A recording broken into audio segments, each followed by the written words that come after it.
In this video, I'll share with you some interesting use cases for using Google's Bard Chat AI bot. And these are gonna be very interesting, especially if you're just starting out using Bard. For example, one of the things that you can use Bard for is if you're just learning to code and you need some help along the way in learning that programming language. For example, I asked Bard to write a Python code to accept two numbers and calculate and display the sum of those numbers. And it was able to actually do that with a certain level of sophistication. So, and it also would have given you the explanation as to, the function in this case that is using the different variables and what those variables are storing, etc. So very, very powerful use cases here for Bard. I also asked the question to Bard, what is this programming language? And it was able to look at that code. Here I have C out, enter number C in N1, and it would have done its background check to know that this actually is a C++ programming code that I'm using here with all the different explanation as to what C out and C in objects are used for.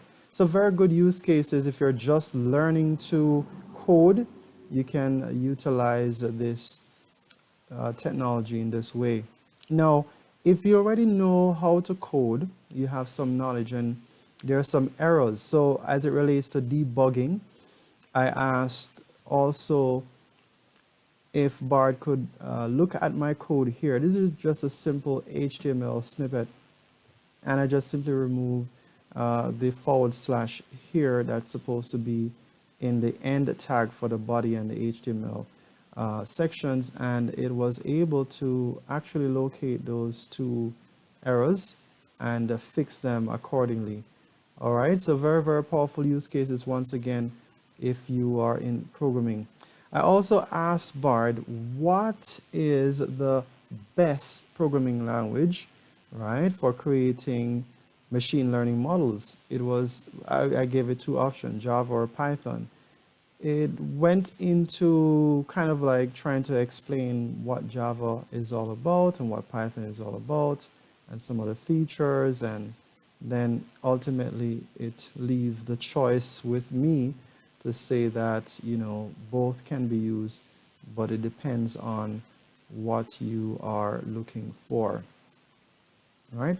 Then I asked Bard also to write the code or, build a simple online quiz website. And it was also able to give me some sophisticated coding there with the explanation as well. All right. Another use case, if you are preparing for a certification exam right now, Bard is a very powerful, or whatever exam, Bard is a very powerful tool to actually help you in that preparation. So what I did is I asked Bard to create 10 multiple choice questions and answers for computer network certification exam practice.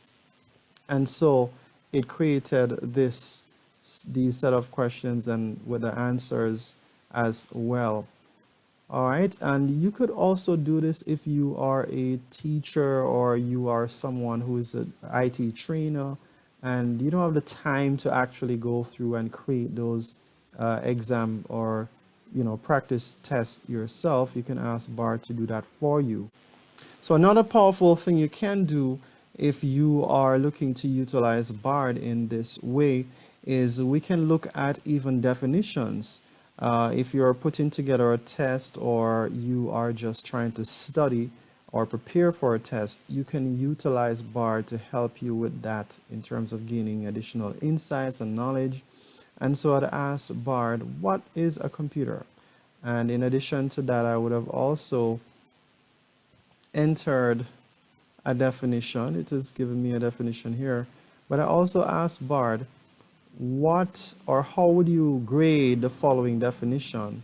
And I gave it a simple definition, and it was able to give me a rating out of 4 right, for this particular definition of a computer. So if you are also like a teacher or an IT trainer and you also want to gain some help or some insights in grading your, your students' work, you could also do this as well. Very, very powerful tool indeed in that regard. So quantum computing is a very technical term and sometimes it can be very complex to explain. And so I asked Bard to simplify, right? Make it easy to understand. And here's what it came up with. It was able to give me a simple in one sentence, right? A simple definition. And it also gave me another detailed explanation afterwards in terms of what quantum computing is all about. Now, for those of you who don't like to read through privacy policies and terms, here is what I asked Bard to do. I asked Bard to summarize Google's privacy policy in simple, informal terms in one paragraph. And this is what it gave me. And there are other drafts. Another thing to note, you can also view other drafts as well. So if you don't, and you can also regenerate. So those are different things you can do if this is not sufficient for you. But this is pretty impressive in terms of the capabilities of Bard and what you're able to do with it. So I hope that this was also helpful for you. And yeah, go ahead and like, subscribe, hit the notification button if you haven't done so, and look out for some more videos and tell me how you're using Bard and what other additional videos I can create for you. See you next time. Ciao.